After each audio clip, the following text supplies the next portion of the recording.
Hello my friends, welcome to chapter 20 of Just Returned.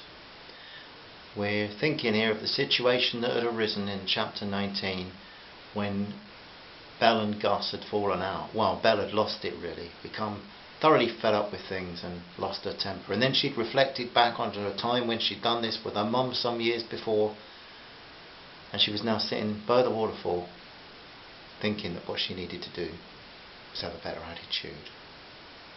So she thought back to that time, and she could see the face of her mum, wet with tears and full of worry.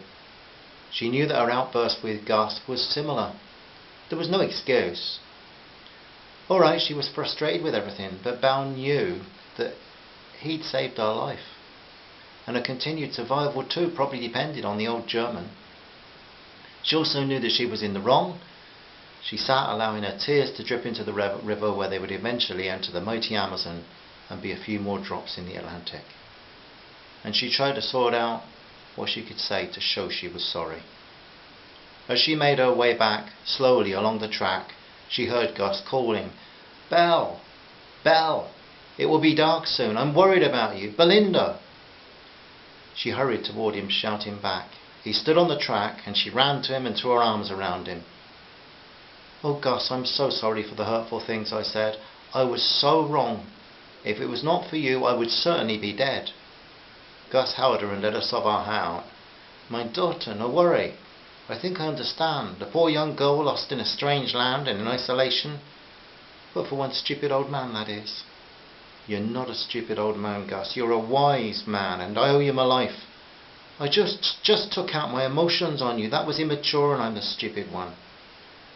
As happens at times, the angry emotion outburst, followed by a heartfelt apology, brought the two survivors closer, and Belle made her mind up that she would miss no opportunities to show that she appreciated Gus and that she would show him kindness and affection.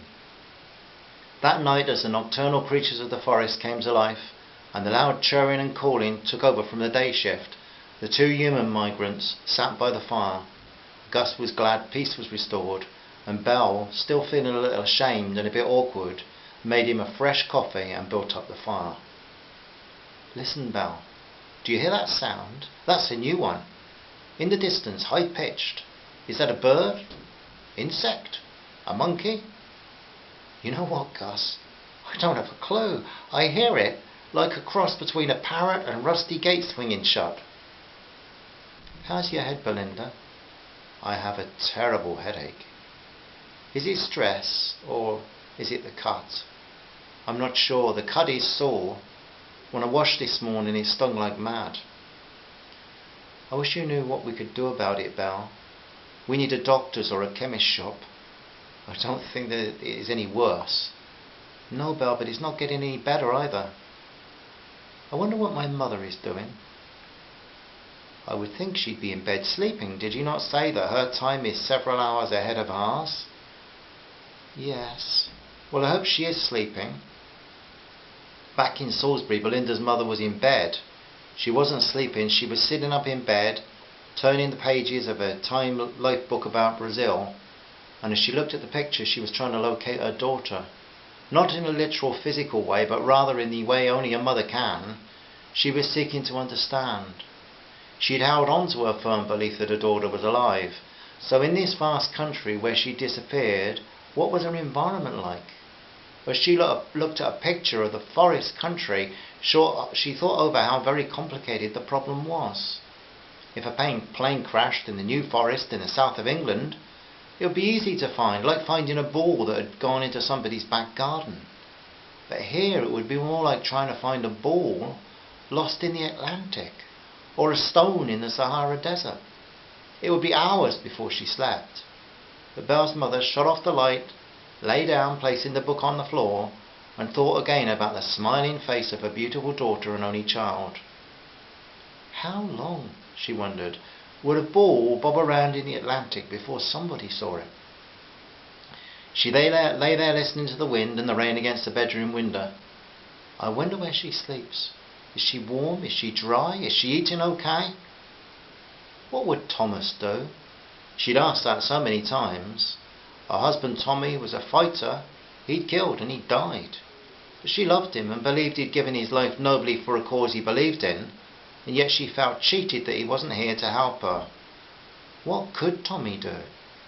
She knew in her heart that a provisional Irish Republican husband would be as powerless as her to find her daughter, except that if Tommy was here, he could at least comfort her. She'd given up with the Brazilian embassy in London. Twice she'd been there, once with Duncan's parents and once on her own. The last time they'd been so kind to her, listened to her concerns. The lady who had dealt with her was glamorous but sympathetic. She had the manners of a good doctor but had no hope to offer. There seemed to be nothing that the Brazilian government could do. The extensive searching had taken place, but no trace of an aircraft had ever been found. "Do you believe my daughter could be alive?" she'd asked. "It is possible," they said, "but in honesty unlikely." The official had said this after a long pause. When she left, as she walked back to Marble Arch tube station, she'd not noticed that the beautiful trees in Park Lane were brighter green in the sun than the buses were red. She was unaware of the noise, the people, the traffic. She hardly remembered boarding the tube and changing at Bond Street to get on the Jubilee line for Waterloo. She was the other side of Woking before she had regained her confidence and her composure. The doctor-like embassy official may have diagnosed terminal illness for Belinda, but it wasn't true. When Belle's mother walked the short journey from Salisbury Station to her home, she knew that her daughter lived.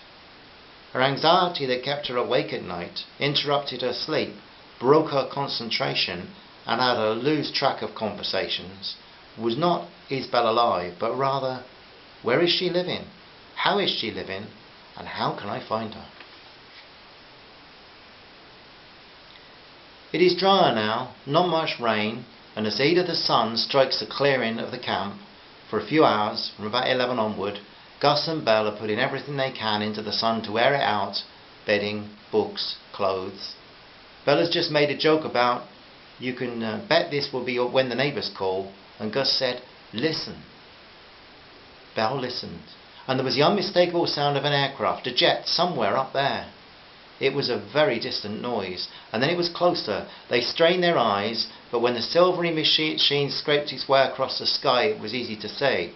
Belle jumped up and down excitedly. She picked up a white sheet and waved it enthusiastically, like a defeated warrior waving the flag of surrender. She shouted and waved her arms about, and after 2 minutes the aircraft, filled with its mixed human cargo, had travelled miles out of sight, on a journey that would be much more successful than the journey that Gus and Belle had taken. Afterwards, as Gus shook his head, Belle folded up the sheet as if she were a laundry worker trying hard not to show her feelings. She didn't need Gus or anyone else to tell her that a pilot, crew and passenger collection of maybe 600 eyes would be as unaware of her attempt to be seen as she would be of an ant as she walked across the lawn at home. She thought back to the time her mother and her had flown